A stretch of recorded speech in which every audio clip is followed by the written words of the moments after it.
نحمدہ ونصلی علی رسولہ الکریم، اما بعد فاعوذ باللہ من الشیطان الرجیم، بسم اللہ الرحمن الرحیم۔ کروڑوں درود و سلام اس ہستی بابرکات کے نام جو وجہ تحلیق کائنات ہے، کروڑوں درود و سلام اہل بیت کے نام جو وجہ بقائے دین کائنات ہیں۔ اللہم صلی علی محمد وعلی آل محمد واصحاب محمد وبارک وسلم علیہ۔ معراج القرآن میں اصغر بیگ ایڈوکیٹ کی طرف سے آپ سب کو خوش آمدید۔ آج کا لیکچر ہے کیا ہر امت کی عبادت کے قاعدے ہیں۔ قرآن پاک کی سورۃ الحج کی آیات نمبر 67 تا 69 میں ارشاد باری تعالیٰ ہے، لِكُلِّ أُمَّةٍ جَعَلْنَا مَنسَاكًا هُمْ نَاسِكُوهُ فَلَا يُنَازِعُنَّكُمْ فِي الْأَمْرِ وَادْعُوا إِلَىٰ رَبِّكَ إِنَّ لَعَلَىٰ هُدًى مُسْتَقِيمٍ وَإِن جَادَلُوكَ فَقُلِ اللَّهُ أَعْلَمُ بِمَا تَعْلَمُونَ اللَّهُ يَحْكُمُ بَيْنَكُمْ يَوْمَ الْقِيَامَةِ فِيمَا كُنتُمْ فِيهِ تَخْتَلِفُونَ۔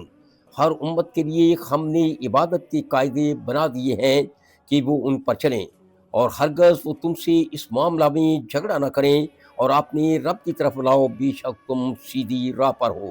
اور اگر وہ تم سے جھگڑا کریں تو فرما دو کہ اللہ خوب جانتا ہے تمہارے کرتوت، اللہ تم میں فیصلہ کر دے گا قیامت کے دن جس بات میں تم اختلاف کر رہے ہو۔ قرآن پاک کی سورۃ الحج کی آیات نمبر 67 تا 69 کے مطابق اللہ وحدہ لا شریک نے ہر امت کے لیے عبادت کے قاعدے بنا دیے ہیں کہ وہ امت ان قاعدوں پر چلے، اور ساتھ ہی تنبیہ فرما دی ہے، حکم فرما دیا ہے کہ اے محبوب نبی، وہ تم سے اس معاملہ میں جھگڑا نہ کریں، تم انہیں اپنی طرف بلاؤ کیونکہ تم سیدھی راہ پر ہو۔ کیونکہ اللہ کے محبوب نبی، اللہ کے آخری رسول، اللہ کے آخری نبی حضرت محمد صلی اللہ علیہ وآلہ وسلم سیدھی راہ پر ہیں۔ ان کی امت ان تمام امتوں سے افضل اور بہتر امت ہے جو لوگوں پر ظاہر ہوئیں۔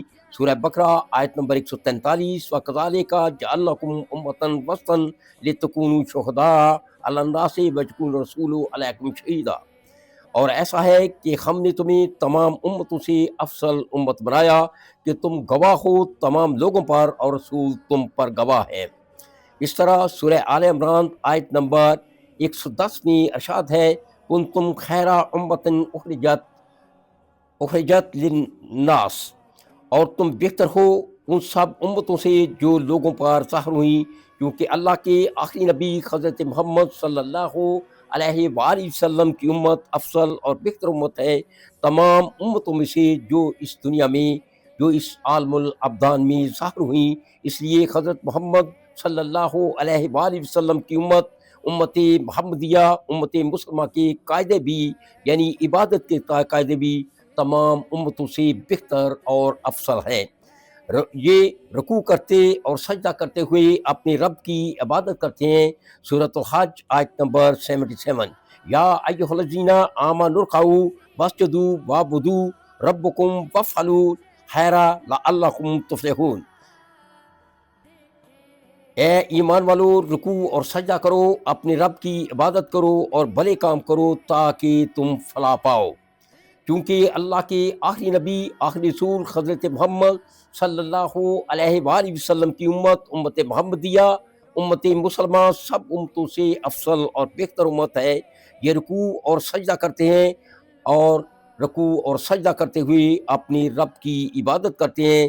عبادت کا یہی قاعدہ، عبادت کا یہی طریقہ بہتر اور افضل طریقہ ہے۔ رکوع اور سجدہ کا یہ طریقہ دوسری امتوں میں نہیں ہے۔ عبادت کے قاعدے، عبادت کا یہی طریقہ بہتر اور افضل طریقہ ہے۔ عبادت کے رکوع اور سجدہ کے قاعدے میں ہی فلاح اور بہتری ہے۔